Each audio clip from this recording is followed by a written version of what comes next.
Shalom, shalom, Israel. First and foremost, I want to give all honor, glory, and praise unto YAHAWAH, BAHASHEM, YAHAWASHI, BAHASHEM, REQUAQUADASH. Double honors to the elders and apostles of the great millstone, and shalom to mighty Akim, Wagwathim, who are diligently waiting to be delivered from this final captivity. This is Brother Kawakab coming at you with another lesson. Today's lesson, I want to talk about, Slakia first, Acts chapter 17, verse 11. These were more noble than those in Thessalonica, in that they received the word with all readiness of mind and searched the scriptures daily, whether those things were so. Basically, the lesson today is going to be on reaffirming the spirit of Yahweh, Yahawashi, Slakia. And the inspiration actually comes from John chapter 14, all right, where there's a lot in this one chapter actually, but I just want to get to the main points, all right, which the main points, it's basically this. John chapter 14 verse 23, Yahawashi answered and said to him, if a man love me, he will keep my words, and my Father will love him, and we will come unto him and make our abode with him. Basically, the thing here is how, the importance here is how when we are showing our love for the Heavenly Father and His Son, that's where a lot of the blessings, the power, and all that stuff comes into play. And if you remember, what was it? It's verse. Let me just get it. Verse 15.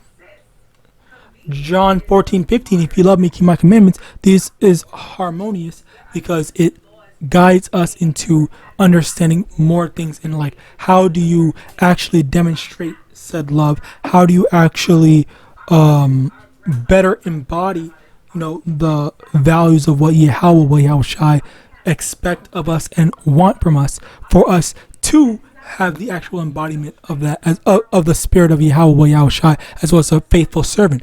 And the thing with this is how we are to basically copy. Let me actually get that. Copying Yahawashi, which it is in, I believe, 2 Peter chapter 2, verse 21. Mother fricker. Okay, 1 Peter chapter 2, verse 21.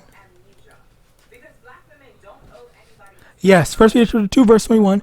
For even hereunto were ye called, because MANASHAH also suffered for us, leaving us an example that we should follow his steps. Basically, we are to follow the steps of Yahawashi, basically striving for perfection. Okay, let me actually also get this. I think it's Matthew chapter 5 verse 48.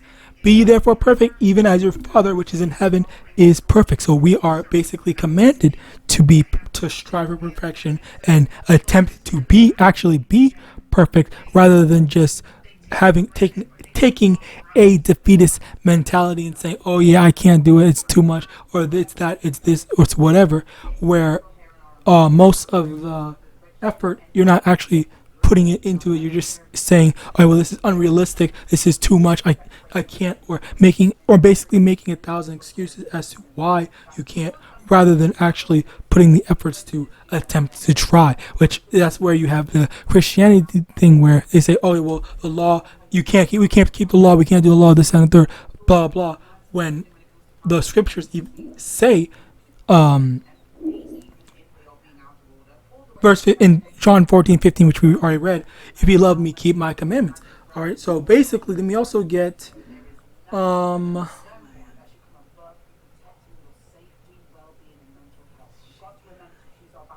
over here, reading more in verse 21, he that hath my commandments and keepeth them, he it is that loveth me, and he that loveth me shall be loved of my Father, and I will love him and will manifest myself to him.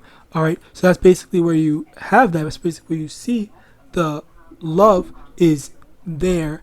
We demonstrate the love through obedience, and the Lord will manifest himself to us, all right, when we actually show obedience. And we also get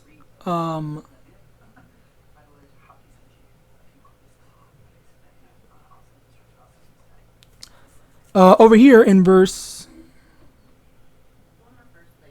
I want to get up to hear some more context. Verse 11, believe me that I am in the Father and the Father in me, or else believe me for the very work's sake. Verily, verily, I say unto you, he that believeth on me, the works that I do shall he do also, and greater works than these shall he do, because I go unto my Father, and whatsoever ye shall ask in my name, that will I do, that the Father may be glorified in the Son.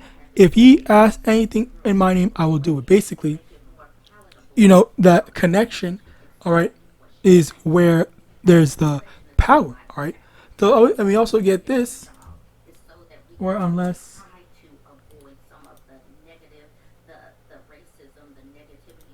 John 15 verse 4, abide in me and I in you, as a branch cannot bear fruit of itself except it abide in the vine, no more can ye except ye abide in me.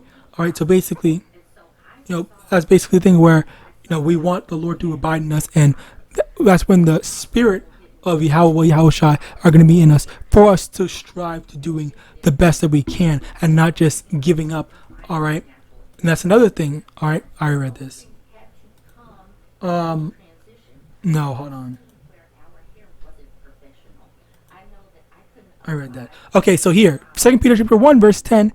Wherefore the rather, brethren, give diligence to make your calling and election sure, for if you do these things, ye shall never fall. Basically, there are things that we need to do. It's actually if you go back and read this whole chapter, it actually does talk about the different things that we could be doing that will further solidify our faith in YAHAWAH, YAHAWASHI. All right, let's actually read a bit of it. Verse 4, whereby are given unto us exceeding great and precious promises, that by these ye might be partakers of the divine nature, having escaped the corruption that is in the world through lust.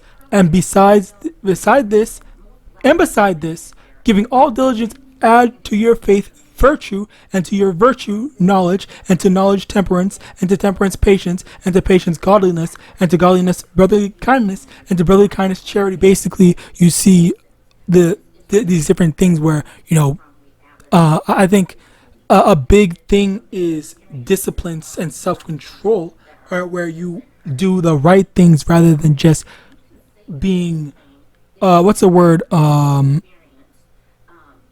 being just going about with whatever you want to do, instead of doing that, doing stuff that is profitable. All right, profitable in the sense of how to further please Yahweh, to show Yahweh that I'm taking this seriously, and I actually mean business. I mean to actually do well, because I understand, I acknowledge that what you have planned for me is the right way, and I can't necessarily understand my own. All right, now, but I think, hold on, this is it, and then we're good. Proverbs chapter 20 verse 27, the spirit of man is the candle of the Lord, searching all the inward parts of the belly. And basically what this means is that we are as delicate as a candle, and you want to go back to, where is it, 2 Peter chapter 1 verse 10, where we have to constantly what's the word, shelter that flame, that spirit, that fire, all right, so that it doesn't go out. Because just the same way that you can kill the fire on a candle by just blowing it out with a light gust of wind, like you just do a quick all right, that's literally how easy it is that the Lord can do the exact same thing, where when those tempests, those gusts, those winds come, you're not going to be blown out. Your candle's not going to go out. You're going to stay burning, all right, light. You're going to still stay burning bright despite the conditions that you're in. All right, so just something to remember, and I thought, something I thought was important to make a lesson on. So with that, I pray this lesson was edifying. I want to give all honor, glory, and praise unto Yahweh, SHAMAIWAN, double honor to the elders and apostles of Great Millstone, Abad Ball, and Shalom.